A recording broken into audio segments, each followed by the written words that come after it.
મહત્વના સમાચાર મળી રહ્યા છે. કેસરિયાથી કેસરિયા દીવ હાઈવે સોનારી ગામ નજીક ભયંકર અકસ્માત.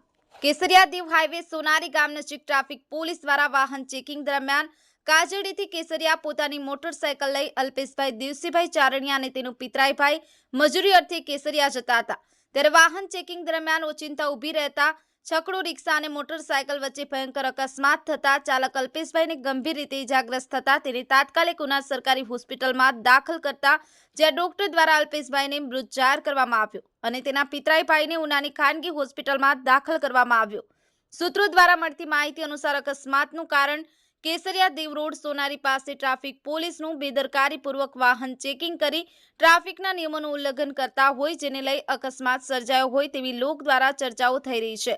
ધારાસભ્ય શ્રી કાળુભાઈ રાઠોડ અને ઉના પીઆઈ રાણા સાહેબ તાત્કાલિક ઉના સિવિલ હોસ્પિટલ પર દોડી આવ્યા હતા. આગળની કાર્યવાહી કરવા માટે સૂચનાઓ આપી હતી. સંવાદદાતા અલ્પેશ મેવાડા સાથે cameraman Sanjay Bamaniya, the mirror news, Una.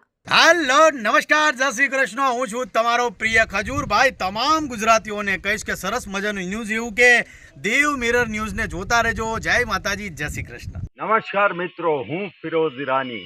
આજે તમને એક નવી વાત કરવા આવ્યો છું. દીવ મિરર ન્યૂઝ જોતા રહો, સબસ્ક્રાઇબ કરવાનું ભૂલતા નહીં અને શેર કરવાનું પણ ભૂલતા નહીં. સત્યની સાથે જોડાતા રહો. નમસ્તે મિત્રો, હું છું ચાંદની પરમાર. આપની મનપસંદ ચેનલ એટલે કે દીવ મિરર ન્યૂઝ ચેનલને લાઈક કરો, શેર કરો અને ફોલો કરો. અને હા, તેમાં દરરોજ તાજા સમાચાર જોવાનું ભૂલશો નહીં. દીવ મિરર ન્યૂઝ દરરોજ લાઈવ અપડેટ ગુજરાત રાજ્ય, દેશ, દુનિયાના તમામ બ્રેકિંગ સમાચારો નિહાળો દીવ મિરર ન્યૂઝ ચેનલ પર.